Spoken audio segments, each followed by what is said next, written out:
We're here in Baltimore City, Maryland this morning, and setting up for a roof recover on a row house roof. Homeowner had some leaks. As you can see, our guys loading the roof right now, taking up some insulation board. And so, yeah, we'll be doing what we call a roof recover. We're going to be putting in a TPO Elevate roofing system that will come with a 20-year material warranty, and we'll be able to give a 10-year workmanship warranty with it. So yeah, that's what you see us doing here right now. And here in a few minutes, I'll go up on the top and we'll show you a little bit more of what's going on.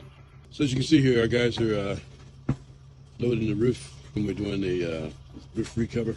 And when I say recover, we're going over top of the existing roof. But before we do that, if there's any maybe water saturated areas where water might have soaked through the existing roof, we tear that portion of the roof out and fill it in with dry material, and then we install the new roof over top of that.